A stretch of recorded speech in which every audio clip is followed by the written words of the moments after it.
ஆண்டவராக இயேசு கிறிஸ்துவின் நாமத்தில் என் அன்பின் வாழ்த்துக்கள்.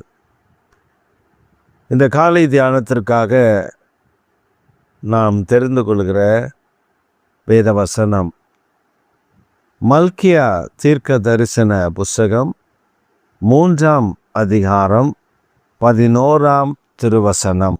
பூமியின் கனியை பட்சித்து போடுகிறவைகளை உங்கள் நிமித்தம் கண்டிப்பேன், அவைகள் உங்கள் நிலத்தின் பலனை அழிப்பதில்லை, வெளியில் உள்ள திராட்சை கொடி பழமில்லாமற் போவதும் இல்லை என்று சேனைகளின் கர்த்தர் சொல்லுகிறார். ஆண்டவருடைய வார்த்தை இஸ்ரவேல் ஜனங்களுக்கு நேராக வருகிறது. இஸ்ரவேல் ஜனங்கள் என்றால் ஆவிக்குரிய இஸ்ரவேலர்கள், நமக்கும் நேராக தான். அவர் சொல்லுகிறார், உங்கள் பலன்களை பட்சித்து போடுகிறவைகள் இனி பட்சித்து போடுவதில்லை, உங்கள் கனிகளை அவைகள் இனி புசிப்பதில்லை, அவைகள் பட்சிப்பதில்லை. மாறாக உங்கள் கனிகள் உங்களுக்கு கிடைக்கும். உங்கள் திராட்சை கொடியில் பழமில்லாமல் போவதில்லை. திராட்சை கொடியில் பழம் ஒரு சீசனில் மட்டும்தான் காய்க்கும். ஆனால் வேதம் சொல்லுகிறது, உன்னுடைய திராட்சை, வெளியில் உள்ள திராட்சை செடி, அந்த கொடிகள் கனி இல்லாமல் போவதில்லை என்று சேனைகளின் கர்த்தர் சொல்லுகிறார். அப்படியானால் இதுவரை நம்முடைய கனிகளை புசித்து கொண்டிருந்த அல்லது உண்டு கொண்டிருந்த எதுவாக வேண்டாலும் இருக்கலாம், மனிதர்களாக இருக்கலாம், மிருகங்களாக இருக்கலாம், பறவைகளாக இருக்கலாம், எதுவாக வேண்டுமானாலும் இருக்கலாம்.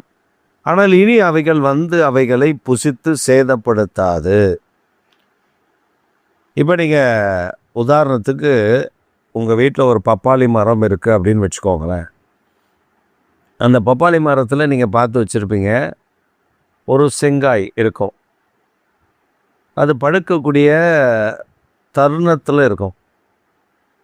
நீங்கள் நினச்சிருப்பீங்க, நாளைக்கு அதை படுத்துகிறோம், அதை எடுத்துடலாம் அப்படின்னு நினச்சிருக்கிற அந்த நேரத்தில் அடுத்த நாள் நீங்கள் போய் பார்த்தா அந்த பழம் படுத்துருக்கோம்.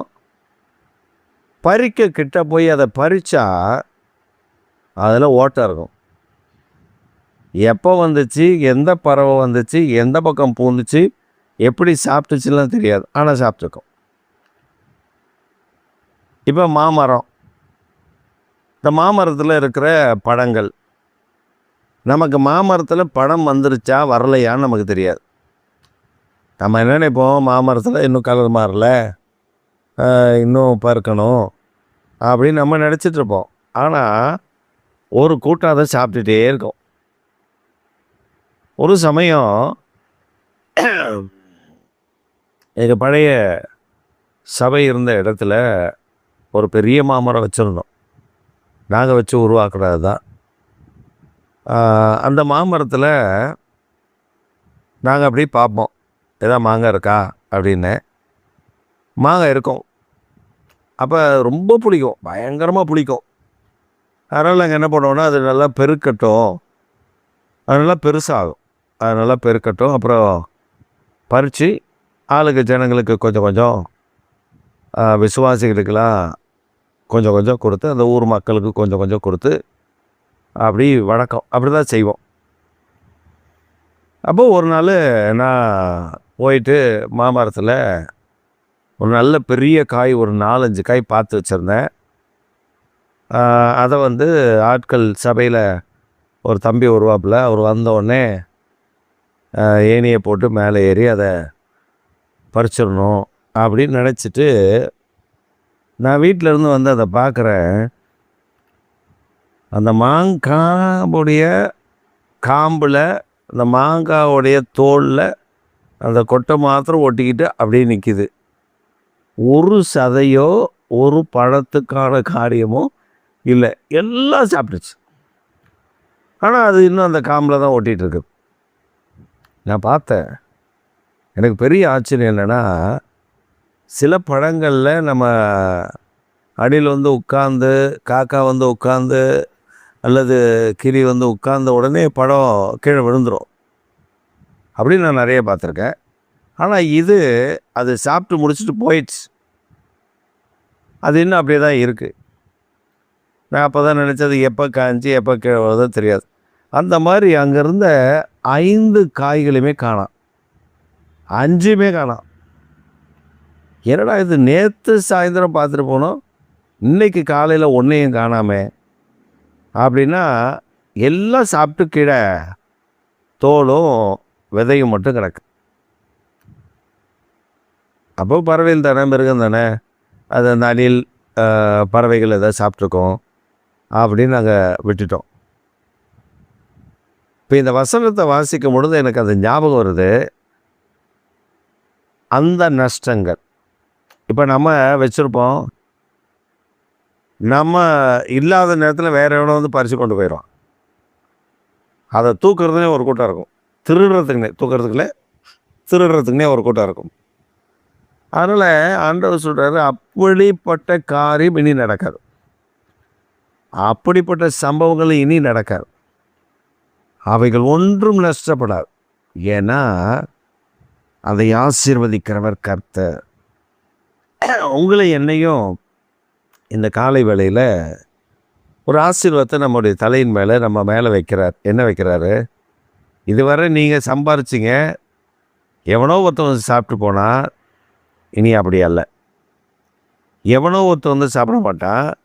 உங்களுக்கு கர்த்தர் உங்களுக்கு கொடுக்குற சம்பாத்தியத்தை, உங்களுக்கு கொடுக்குற நன்மைகளை, உங்களுக்கு கொடுக்குற கனிகளை நீங்கள் தான் புசிப்பீர்கள்.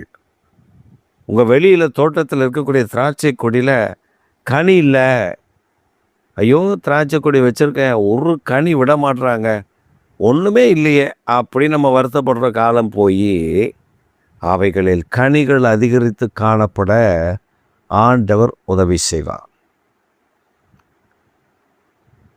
அந்த மாமரத்துக்கு அதுக்கப்புறம் நான் ஜெபம் பண்ணேன், ஆண்டவர் இதில் ஒரு பழம் கூட நான் சாப்பிட முடியலையே, பறிக்க முடியலையே, இப்படிப்பட்ட ஒரு சூழல் இருக்க அப்படின்னு ஜெபம் பண்ணி விட்டதுக்கப்புறம், நீங்கள் அந்த அடுத்த வருஷத்தில் அவ்வளவு காய், ஒரு காய் வீணாகலை, எல்லா காயும் நாங்கள் பறித்து ஒரு மூடை நிறைய காய் வந்துச்சு. அதை அந்த ஊர் மக்களுக்கெல்லாம் கொஞ்சம் கொஞ்சம் கொடுத்துட்டு, விசுவாசிகளுக்கு கொஞ்சம் கொஞ்சம் கொடுத்துட்டு, நாங்கள் கொஞ்சம் எடுத்துக்கிட்டு, அப்படி அந்த வருஷத்தில் கர்த்தர் நிறைவாய் ஆசீர்வதித்தார்.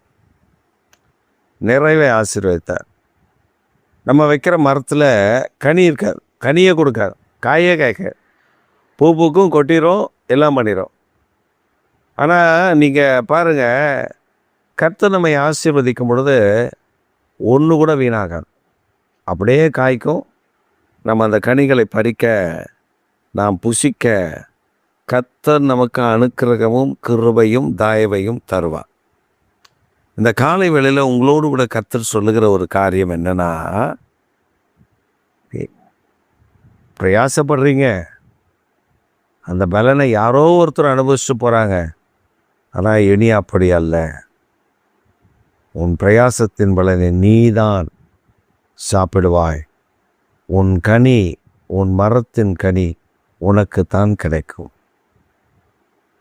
கர்த்தர் அந்த அடிமைத்தனத்தின் வல்லமையிலிருந்து ஒரு பெரிய விடுதலையை, ஒரு பெரிய வெற்றியை இந்த காலை வேளையில் உங்களுக்கு கொடுக்கிறார்.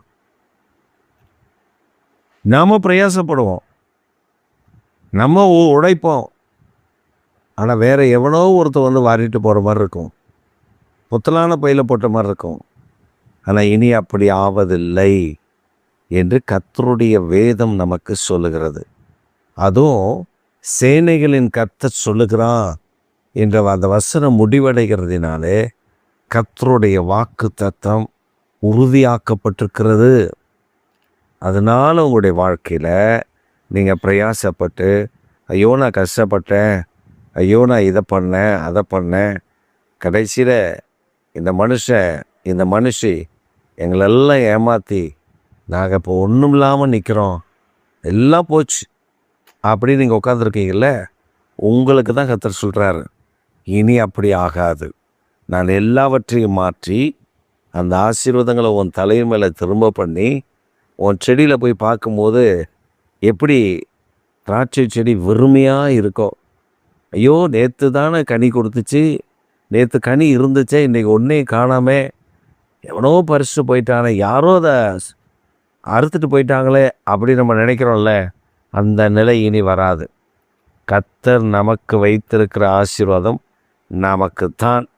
அதை இனி ஒருவரும் தொடுவதற்கோ அதை எடுப்பதற்கோ அவர்களுக்கு அருகதையோ அதிகாரமோ கிடையாது, உரிமையோ கிடையாது. இன்னொரு காரியம் ஒன்று சொல்கிறேன், மனதில் வச்சுக்கோங்க. நீங்களாக பார்த்து உங்கள் கையில் வருகிற கனிகள், உங்கள் கையில் வர ஆசீர்வாதத்தை நீங்களாக பார்த்து யாருக்காவது கொடுக்கணும்னு கொடுத்தாதான் கொடுக்க முடியுமே அல்லாமல் அவங்களா இனி எடுக்க முடியாது. எழுதி வச்சுக்கோங்க. இன்னைக்கு கர்த்தர் அதை செய்ய துவங்குவார், அதை செய்ய துவங்குவார். உங்கள் ஆசீர்வாதங்களை, உங்களுடைய நன்மைகளை, உங்களுடைய பிரயாசங்களை, உங்களுடைய வரத்தை, உங்களுடைய நன்மைகளை ஒருவரும் இனி திருடாதபடி, இனி அபகரிக்காதபடி, அதை எடுத்துக்கொள்ளாதபடி, அதை அவர்கள் கண்ணமிட்டு கொள்ளாதபடி கர்த்தர் இந்த நாள் முதல் அதை மாற்றி, அப்படிப்பட்டவன் வந்து எடுக்க வர்றான்னா கர்த்தர் அவனுக்கு வேறு ஏதாவது செய்து காரியங்களை நடப்பித்து அவனை விரட்டி விட்டுருவார். உங்களுக்கு தான் அந்த ஆசீர்வாதம். நீங்களாக பார்த்து யாருக்காவது ஏதாவது கொடுத்தாதான் உண்டு, இல்லைனா கிடையாது என்கிற நிலையை இந்த வேத வசனம் நமக்கு உறுதிப்படுத்துகிறது. நாம் அதை பெற்று அனுபவிக்க வேண்டும். ஆமேன், ஆமேன்.